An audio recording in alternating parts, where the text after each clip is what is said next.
सिद्धि स्थिता आचार्या जिन शासनोन्नति करा पूज्या उपाध्याय का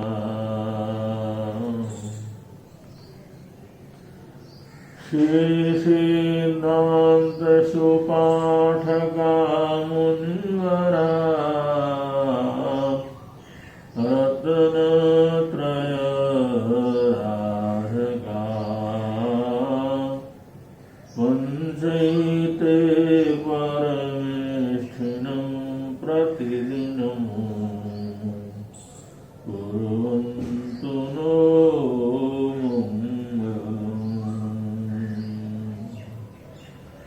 अरहन्तु ज्ञानभाजसुरवरमोहिता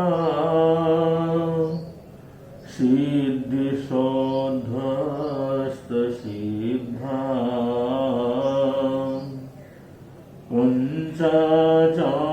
पंचाचारप्रवीण प्रगुणगणधरा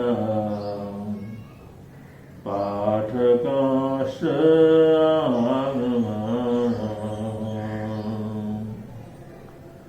लोके लोकेश वन्द्य सकलयतिवरा साधु धर्मा विलीना पंचाप्येते सदाता विदधतु कुशलम् विघ्ननाशं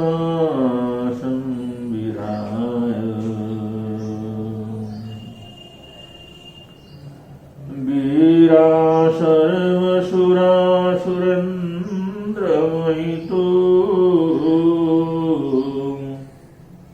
वीरं बुधा संश्रिता वीरेण विहता स्वकर्मनिचयो वीराय नित्यं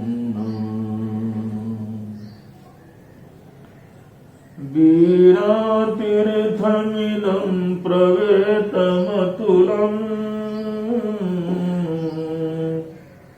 वीरेश घोरं तपो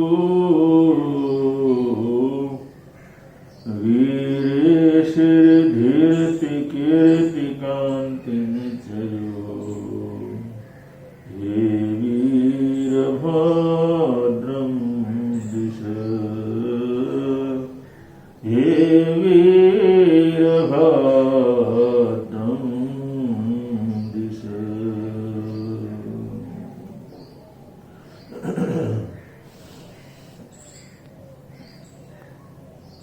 अनंत ज्ञानी गीतराग भगवंतों का संदेश है। स्वयं गोयना ना बनाए। यह बहुत छोटा सा 4 शब्दों का वाक्य है और इतना बड़ा अर्थ, इतनी बड़ी जीवन की महिमा और ज्ञान का सागर अपने आप में समेटा हुआ है कि इसके लिए वो शब्द सार्थक सिद्ध होते हैं कि इसमें गागर में सागर समाया हुआ है। जैसे गागर में सागर को समाना असंभव है, लेकिन इस सूत्र में वो ज्ञान के, दर्शन के, चरित्र के सागर को, वीतराग संदेश के महार्णव को इस छोटे से सूत्र ने अपने अंदर पूरी तरह से समाया हुआ है। देखने में इतना छोटा है,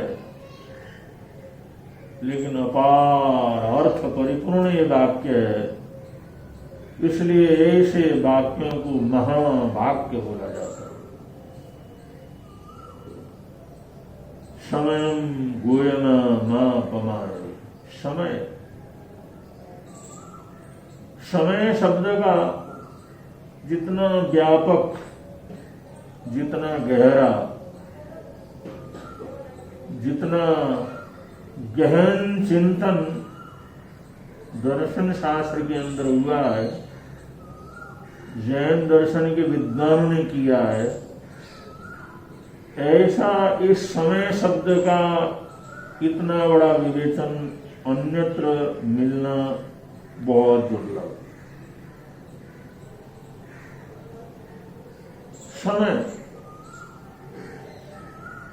समय को तीर्थंकरों ने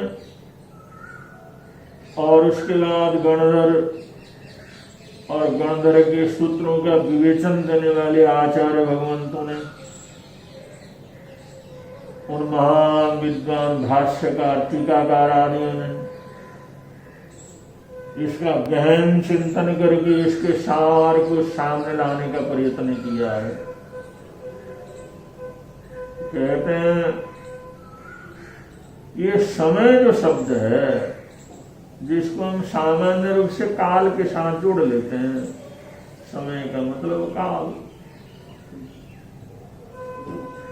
लेकिन शास्त्रकार इसका चिंतन और इसका विवेचन करते हुए इतने गहराई तक पहुंचते हैं कि हमारी जो आत्मा है, हमारी चेतना है, हमारे जीवन का जो हमारी चेतना, हमारी आत्मा, जो मूलभूत आत्मा है, जो मूलभूत चेतना का स्वरूप है, चेतना का ज्ञान का मूल स्रोत है, जिसे आत्मा कहा जाता है, जिसे परमात्मा का अंश कहा जाता है, और मूलभूत चेतना आत्मा के साथ किसी न किसी रूप से ये समय अवश्य में जुड़ा हुआ है।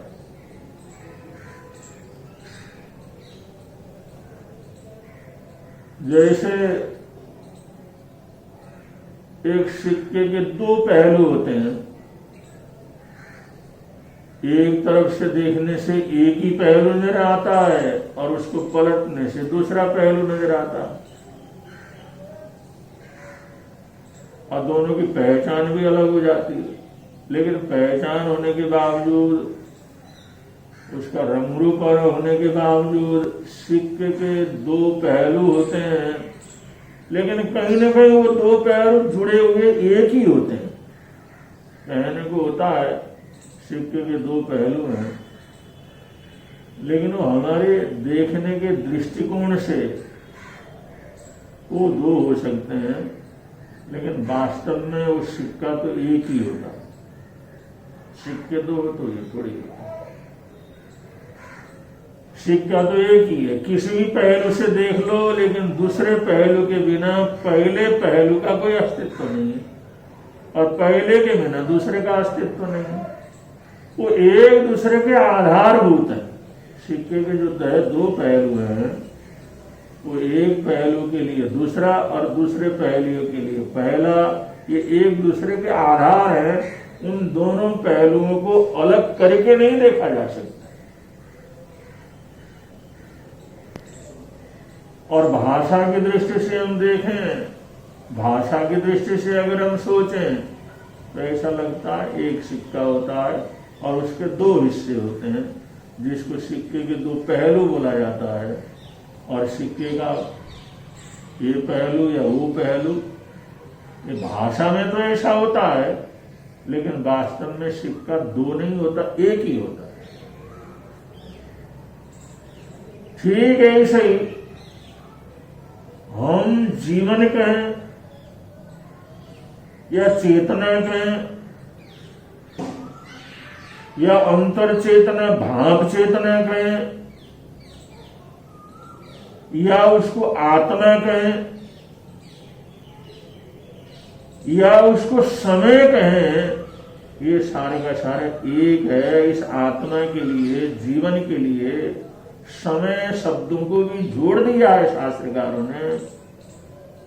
और भगवती जैसे बृहद शास्त्र में, आचार्यांग सूत्र में, और जहाँ आत्मा का बड़ा गहरा विचार विनिमय जहाँ पर किया गया है, वहां पर समय को आत्मा का एक पहलू स्वीकार किया गया। समय को आत्मा के साथ जोड़ा गया और आत्मा की वजह से जीवन का अस्तित्व है। आत्मा के बिना जीवन कुछ नहीं है। इसलिए हमारे जीवन का एक पहलू समय। तो हम जीवन कहें या उसको समय कहें, तो भाषा के हिसाब से तो जीवन और समय ये अलग अलग हो सकते हैं। भाषा की दृष्टि से आत्मा और समय और जीवन ये अलग अलग हमारे को नजर आ सकते हैं। ऐसा सोचने वाला सोच सकता है समय अलग है और जीवन अलग है या आत्मा अलग है। लेकिन जीवन को, आत्मा को, समय को एक ही सिक्के के अलग अलग ये पहलू है। समय के बिना आत्मा का अस्तित्व नहीं है और आत्मा के बिना समय का अस्तित्व नहीं है। ऐसा भी हम स्वीकार कर सकते हैं। क्योंकि जब आत्मा को समय शब्द दिया है, समय शब्द से परिचय दिया है, तो इसका मतलब आत्मा का अस्तित्व समय से है और समय का अस्तित्व आत्मा से है। अगर हम वो समग्र रूप से देखते हैं तो दोनों एक ही हैं, कोई दूसरी चीज नहीं है। इसलिए जहां जहां जीवन की सार्थकता के लिए जो संदेश दिया है, जीवन की महानता के लिए जो संदेश दिया गया है, जीवन को सार्थक करने की जो प्रेरणा दी गई है, वहां पर जीवन की जगह, आत्मा की जगह समय का प्रयोग किया है। ज्ञानियों ने, उन महापुरुषों ने आत्म कल्याण की या जीवन को सार्थक बनाने की बात कहते कहते उन्होंने ऐसा न कह करके समय के सदुपयोग की, समय की सार्थकता की बात कही है।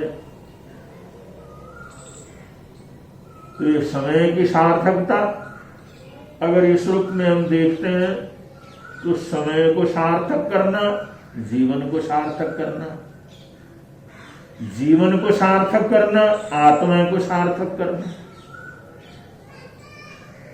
आत्मा को सार्थक करना, जीवन को संपन्न करना, जीवन को वैभव संपन्न बनाना। तो आत्मा या जीवन या इसके साथ साथ हम समय, ये एक ही चीज के अलग अलग पहलू हो सकते हैं, लेकिन वास्तव के अंदर इनमें कोई किसी प्रकार का अंतर नहीं है। इसलिए शास्त्रकारों ने यहां पर जो शब्द का प्रयोग किया है, समयम गोयम नापमाए, हे गौतम समय मात्र का प्रमाद न करो, इसका मतलब ये है कि तुम आत्मा के प्रति प्रमादी न रहो, तुम जीवन के प्रति प्रमादी न रहो, जीवन को सार्थक करो। समय को सार्थक करना ही जीवन को सार्थक करना, समय को सफल करना ही जीवन को सफल करना, और जीवन को सफल करना ही समय को सफल करना।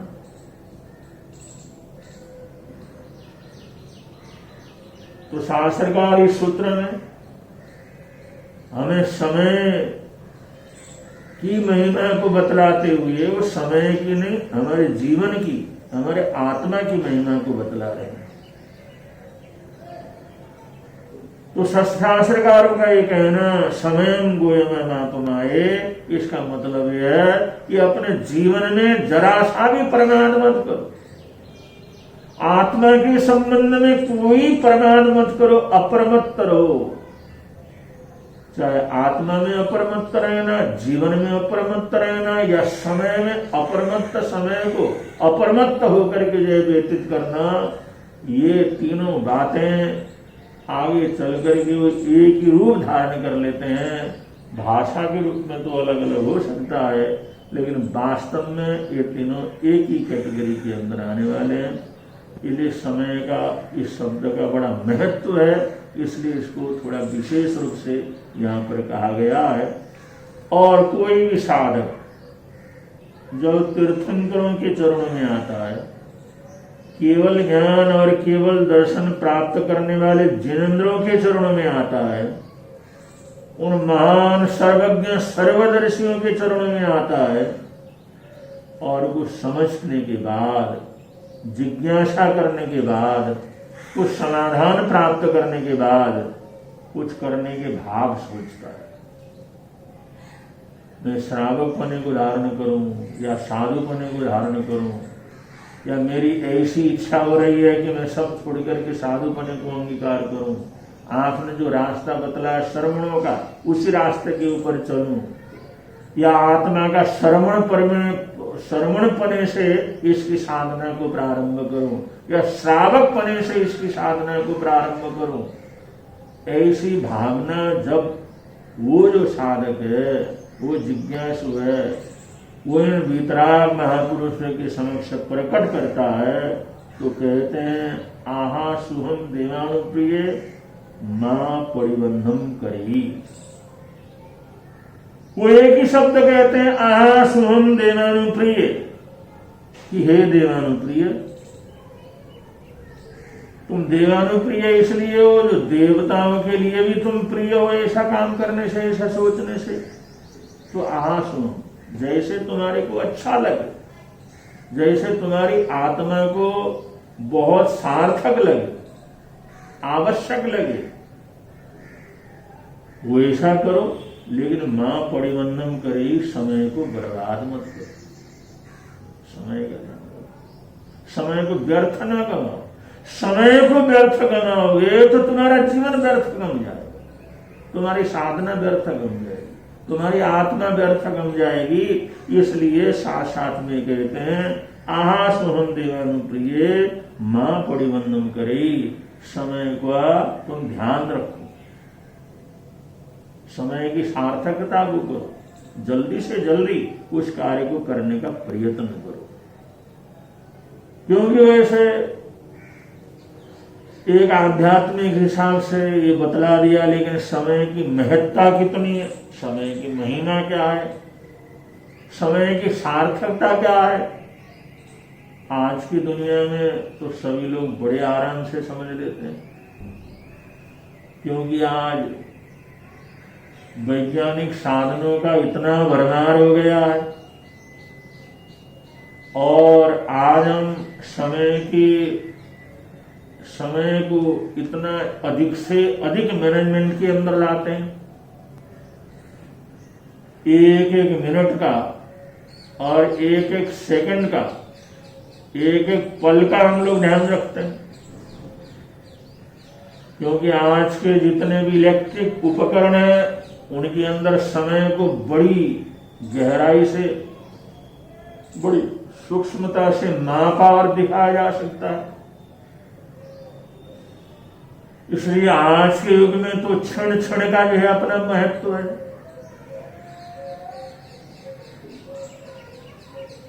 आज जिस द्रुत गति से जहाज चलते हैं, रेलवे चलती है, मेट्रो चलती है, या जितने द्रुत गति से जाने आने के साधन हुए हैं, उतना ही अधिक समय का महत्व क्या कर गया, बढ़ गया। पहले तो 1 मिनट 2 मिनट कुछ लगता नहीं था, लेकिन अब तो 1 सेकंड का जो फर्क पड़ जाता है। उस सेकंडों के अंदर हमारी दिशा बदल जाती, हमारी दशा बदल जाती। चाहे ऑफिस के अंदर देखें, चाहे रेलवे स्टेशनों के अंदर देखें, चाहे हवाई पट्टियों के अंदर देखें, चाहे युद्ध के क्षेत्र के अंदर देखें, चाहे कंप्यूटराइज वातावरण में उसके अंतर्गत देखें, आज क्षण क्षण के अंदर सावधान रहने की जरूरत है। जो क्षण क्षण के अंदर सावधान रहता है, एक क्षण का भी प्रमाद नहीं करता है, वही इन उपकरणों की सार्थकता सिद्ध कर सकता है, ये अपने जीवन के लिए उपयोगी बना सकता है। अगर इन चीजों में समय की महत्ता को हम नहीं जोड़ेंगे तो हम जीवन को सार्थक नहीं बना सकते। इसलिए आज समय की महिमा कितनी है ये किसी को बतलाने की जरूरत नहीं। थोड़ी सी हमारी आलस, थोड़ा सा देर करना कितना बड़ा नुकसान का काम हो सकता है, आज हर आदमी बड़े आराम से समझता है। हर आदमी अच्छी तरह से समझता है कि आज हमारे को समय का मैनेजमेंट हर हालात में अच्छे से अच्छे करना बहुत जरूरी है। और जहां साधना का प्रश्न है वहां तो इसका महत्व है ही। प्रसंग आता है धन्ना और शालिभद्र, ये भगवान महावीर स्वामी के शासन में बड़े उत्कृष्ट तपस्वी और साधक हुए। राजगिरी नगरी के अंदर रहने वाले श्रेष्ठी धन्ना और शालिभद्र, ये उस जमाने के सबसे संपन्न श्रेष्ठियों में इनका नाम आता। देव शक्तियां तक इन लोगों को सहयोग करती थी। तो आप अनुमान लगा सकते हैं इनकी संपदा कैसी होगी, इनका वैभव क्या होगा।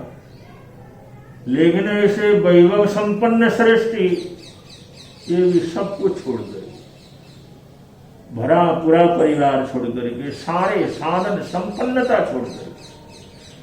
इन्होंने देख लिया था संसार में जो पाया जा सकता है वो सब कुछ हमने पा लिया, लेकिन फिर भी हम खाली हैं, क्योंकि आध्यात्म साधना हमने प्राप्त नहीं की।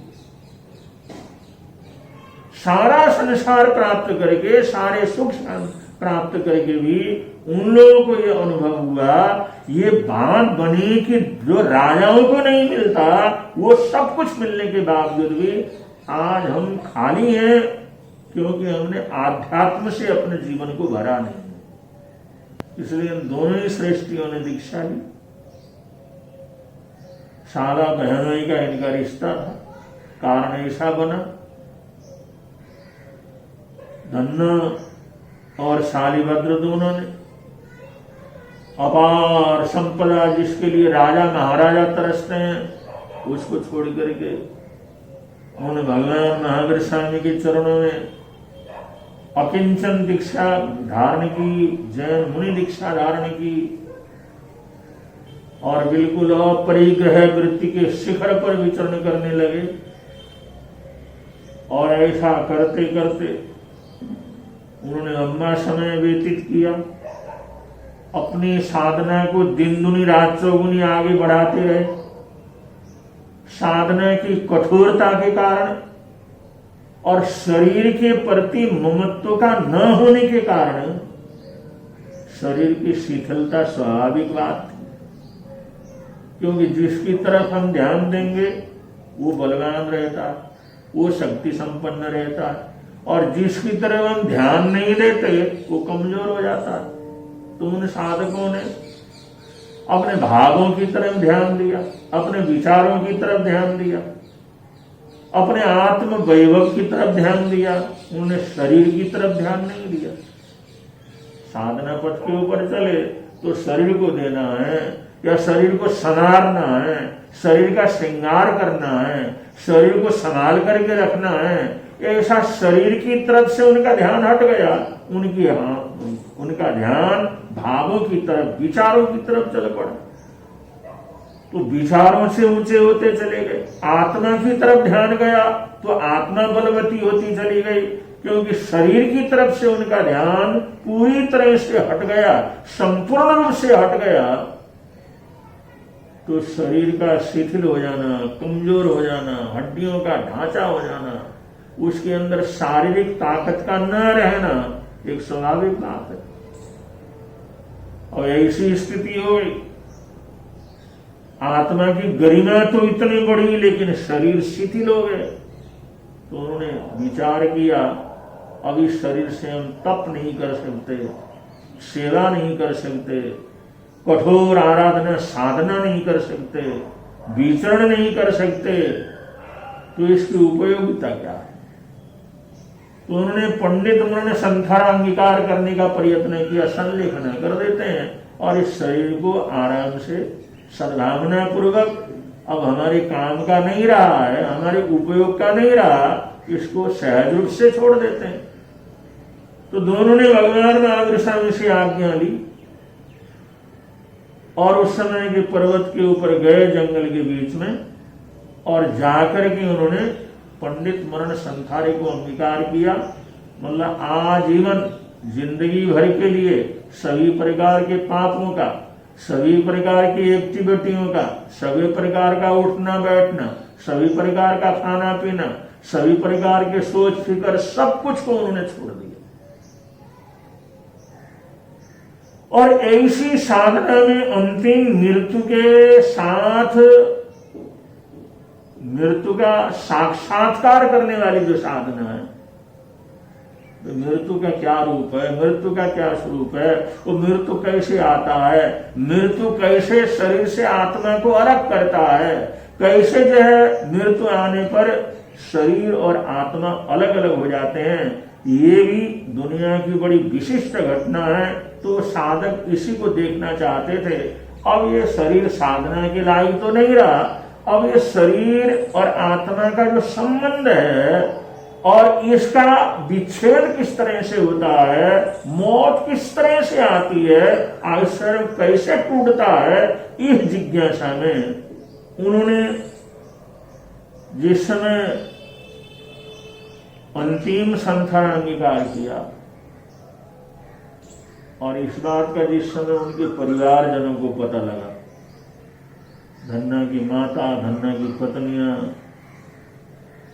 धन्ना की पत्नी या शालीभद्र की माँ, जो परिवारजन थे, स्वजन संबंधी थे, उन सबको जिस समय पता लगा, उन महान साधकों के दर्शन में ये पता लगा वो तो अंतिम संलेखना के लिए गए और फलानी जगह जाकर के उन्होंने अंतिम संलेखना के अंदर, संथारे के अंदर है।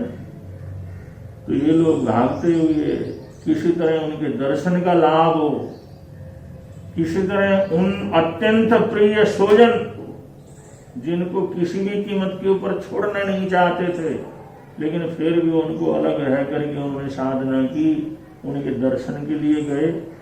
और जिस समय गए तो आखिरी घड़ियां, उनके आयुष्य कर्म की आखिरी घड़ियां चल रही थी, और जाकर के उन्होंने हालात को देखा, उनके शरीर को देखा, जो दैदीप्यमान, जो देवता की तरह चमकने वाला शरीर था, वो तप से, जप से, साधना से, तपस्या से बिल्कुल काला पड़ गया था, हड्डियों का ढांचा रह गया था, और वो अंतिम संलेखना के अंदर सोए हुए थे, अंतिम संलेखना की आराधना के अंदर थे। तो जिस समय देखा, इन्होंने विनती की, प्रार्थना की, आशीर्वाद देने के लिए, एक बार आंख खोल करके देखने के लिए कि एक बार आप देख लें। और जो मोहनीय कर्म का प्रभाव होने के कारण रोना धोना भी शुरू हुआ, और बड़ी प्रार्थना की, अंतिम जाने से पहले एक बार तो आप बोल दो, एक बार तो आशीर्वाद दे दो, एक बार तो अपना हाथ उठा दो। लेकिन उन्होंने हाथ क्या उठाना था, उन्होंने कहा एक बार बोल दो। उन्होंने क्या बोलना था, बहुत देर तक विनती की, बड़ा आग्रह किया, वहां पर सब तरह से उनको प्रभावित करने का प्रयत्न किया, लेकिन कुछ नहीं चला। और आखिर में यही प्रार्थना करने लगे, चलो बोलो नहीं, आशीर्वाद दो नहीं, लेकिन एक बार आंख खोल करके देख तो लो।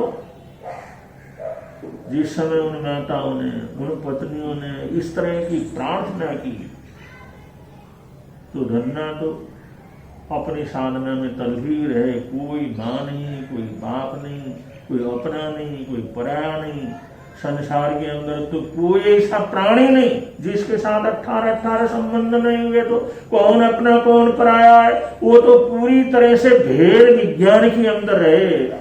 लेकिन शालिभद्र के मन में थोड़ा सा ये भाव जगा, ये राग जगा कि माँ ही तो है। अगर माँ आखिरी के समय में प्रार्थना करती है कि एक बार आंख खोल करके देखो, तो ये देखने मात्र से उसको तसल्ली होता है।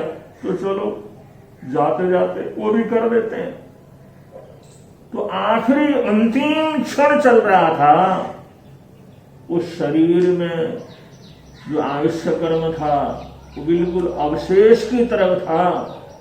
उसी समय धन्ना ने तो खोला नहीं, और शालिभद्र ने एक क्षण भर के लिए आंख खोल करके, पलक खोल करके मां की तरफ देखा, उन स्वजन संबंधियों की तरफ देखा।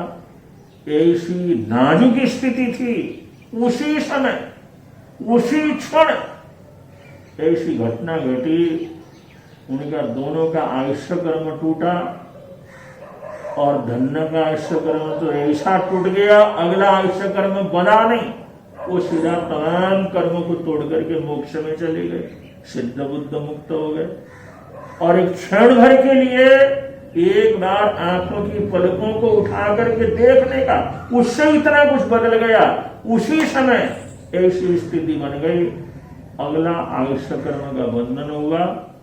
और धन्ना ने, शालिभद्र ने 26 में देवलोक के अंदर जाकर के जन्म लिया। तो घटना तो एक साथ वहां पर घट गई, लेकिन जरा क्षण भर के लिए आंख खोलना ये उनके लिए इतना भारी पड़ा। उसी समय मिलने वाला मोक्ष, उसी समय मिलने वाला सिद्धत्व, उसी समय मिलने वाला बुद्धत्व, उसी समय जो मोक्ष के अधिकारी बनने वाले थे, लेकिन वो 26 में देवलोक के देवता के रूप में जाकर के जन्म लिया। तो इतना फर्क पड़ जाता है। और उन्होंने वापिस फिर कभी न कभी जन्म लेना है, फिर साधना करनी है, फिर साधना करके उस साधना के शिखर पर पहुंचना है, फिर तमाम कर्मों को तोड़ करके मोक्ष के अंदर जाना है। ये फर्क पड़ जाता है। ये जो है समय मात्र का, क्षण मात्र का, पल पल का ऐसा फर्क पड़ जाता है। पल पल के अंदर इतना जो है फर्क पड़ जाता है कि कुछ का कुछ जो है जीवन के बनते हैं। इसलिए शास्त्रकार कहते हैं समय मात्र का भी प्रमाद मत करो, एक ही क्षण में पता नहीं क्या परिवर्तन घटित हो जाता है। तो जहां तक हो सके हर क्षण सावधान रहने का प्रयत्न करते रहना चाहिए। ऐसा करते हैं तो समय हमारे लिए बहुत बड़ी उपलब्धि भी सिद्ध कर जाती हो जाती है। इन्हीं मंगल कामनाओं के साथ, इन्हीं सद्भावनाओं के साथ आज के वक्तव्य को यहीं विराम दे रहे हैं। बोलिए भगवान महावीर स्वामी।